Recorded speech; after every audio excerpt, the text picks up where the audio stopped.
Revolution Begins session 8 date 7 अक्टूबर 2022। Revolution begins अध्याय 8वां। सुप्रभात MCL परिवार, मैं मनीषा डोंगरे आपका स्वागत करती हूँ फ्राइडे वेबिनार के इस सत्र में, जहाँ मैं आपको शुक्रवार सत्र की झलकियाँ 5 मिनट में देने का प्रयत्न करूंगी। फ्राइडे सेशन का विवरण कुछ इस तरह से रहा। सर्वप्रथम श्री मंगेश सर ने शुक्रवार के बैठक की शुरुआत की और सभी सदस्यों का स्वागत किया। आज उन्होंने मुख्य रूप से हर तहसील को राम राज्य बनाने की बात की। उन्होंने कहा, फिर से इतिहास अपने आप को दोहराएगा और प्रत्येक तहसील में MCL के प्रयत्नों से राम राज आएगा। यहाँ पे सभी प्राथमिक सुविधाएं जैसे कि भोजन, पानी, चिकित्सा और तहसील का प्रत्येक व्यक्ति सुखी होगा। 5 अक्टूबर 2022 को हम सबने MCL के कोलाड प्लांट में दशहरा मनाया। इसी वाक़ये को याद करते हुए श्री मंगेश सर ने हमारी प्रतिज्ञा याद दिलाई। हम जल्द से जल्द 250 परियोजनाएं शुरू करने वाले हैं। बाद में उन्होंने MCL परिवार की ओर से विजन मिशन की प्रतिज्ञा ली और आज का सुविचार पढ़ा। उनका आज का सुविचार रहा, आज मुश्किल है, कल थोड़ा बेहतर होगा।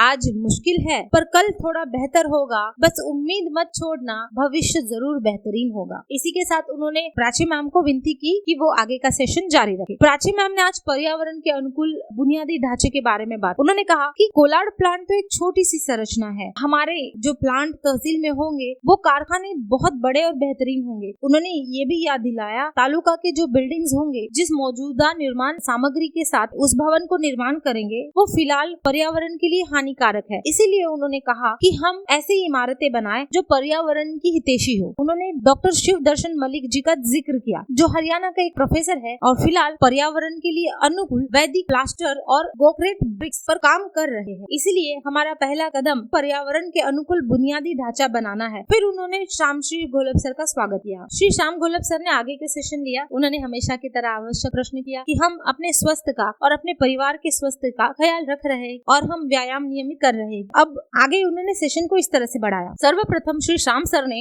हमारे सभी MCL परिवार को दशहरा पर्व की बहुत बहुत शुभकामनाएं दी। उन्होंने MCL परिवार से अपील की, क्योंकि हम दशहरा मना रहे हैं और जो कि बुराई की अच्छाई पर जीत है, हम सभी को उस बुराई को भी मारना चाहिए जो हमारे भीतर छुपी हुई है। हमें अपने व्यवहार में सुधार करना चाहिए और देखना चाहिए कि कहीं हम में भी तो कोई बुराई नहीं है। साथ ही में उन्होंने ये भी उल्लेख किया, हर एक उत्सव हमारी खुशी का पूरक है और हर एक उत्सव में कुछ न कुछ ऐसी बात होती है जो हमारी खुशी से निगड़ित होती है, तो उसे भी ध्यान में रखने के लिए उन्होंने कहा। विजयादशमी के दिन यानी 5 अक्टूबर 2022 हमारे पूरे परिवार के लिए एक सचमुच ऐतिहासिक दिन था। ये वह दिन था जब स्वयं चलित कोलाड प्लांट का सभी लीडरों ने खुद जाके दौरा किया। इतनी बड़ी संख्या में भारत के सभी लीडर वहाँ मौजूद हुए। आगे उन्होंने ग्लोबल वार्मिंग के बारे में कहा। दशहरा का अर्थ है 10 सर वाला रावण हारा, यानी राम ने रावण की 10 बुराइयों पे विजय प्राप्त की। लेकिन आज हम ग्लोबल वार्मिंग के रूप में 100 बुराइयों का सामना कर रहे हैं। कैंसर, अकाल, भूखमरी, कचरे का कुप्रबंधन, बेरोजगारी, पानी की कमी, स्वास्थ्य संबंधी समस्याएं, किसानों की समस्याएं जैसी कई समस्याओं से हम गुजर रहे हैं। उन्होंने ये भी कहा, हमारा घर पृथ्वी जल रहा है और इसे रोकने की बहुत ज्यादा जरूरत। ग्लोबल वार्मिंग का कारण 85% कार्बन डाइऑक्साइड है और ये मुख्य रूप से जीवाश्म ईंधन के कारण होता है, लेकिन इसका मुख्य अपराधी कोयला है। ये सबसे गंदा जीवाश्म ईंधन है। आगे उन्होंने कहा कि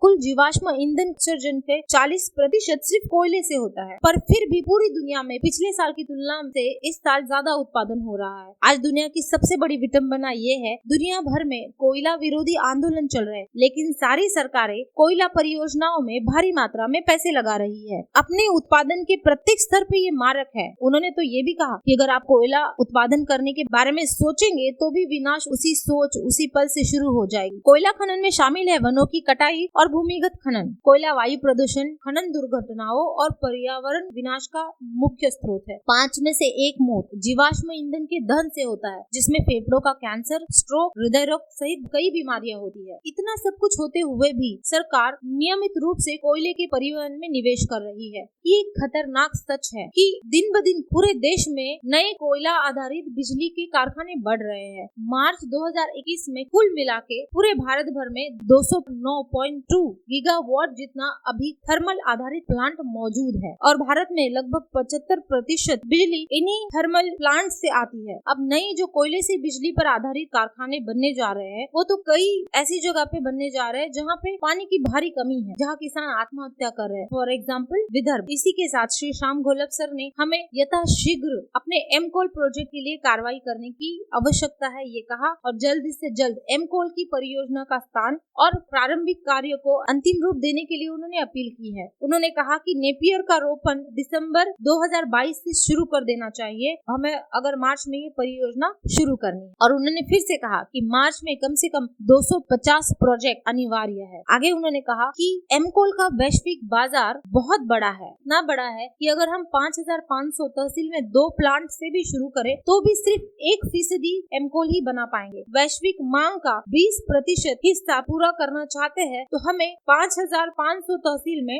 मिनिमम 40 एमकोल के कारखानों की आवश्यकता होगी। इसी के साथ उन्होंने ये भी कहा कि हम एमसीएनजी को नहीं भूले हैं और यह हमारी प्राथमिक परियोजना है। जैव ईंधन संपत्ति सीएनजी हमारी सबसे मूल्यवान परियोजना है और यह प्राथमिकता के बाहर कभी नहीं जाएगी और यही हमारा सबसे प्राथमिक गोल है। उन्होंने संक्षिप्त में ये भी कहा कि हर एक एमकोल परियोजना तकरीबन 25 से 30 लाख की आमदनी उस तहसील को दे सकती है। उन्होंने हमसे अपील की कि हमारे सुजलाम सुफलाम साम्राज्य को हमें कभी नहीं भूलना चाहिए। जैसे जैसे दिन बीत रहे हैं हम बेहतरीन होते जा रहे हैं। विज्ञान और टेक्नोलॉजी के क्षेत्र में हम आगे ही रहेंगे क्योंकि कई प्रतिभाशाली लोग को हम अवसर देंगे, बच्चों को अच्छा पोषण मिलेगा, भारत फिर से सबसे बड़ी अर्थव्यवस्था होगी और ये सब हमारे एमसीएल परिवार के सामूहिक प्रयासों से होगा। इसी के साथ श्री श्याम घोलप सर ने अपना आज का सत्र समाप्त किया। हमेशा की तरह अपने संक्रामक ऊर्जा के साथ श्री डॉक्टर लवेश जी ने अपना लघु संदेश एक नारे के साथ शुरुआत। उन्होंने कहा, कोयला काला है दुनिया डुबाने वाला है, कोयला काला है दुनिया डुबाने वाला है, कोयले को जवाब देगा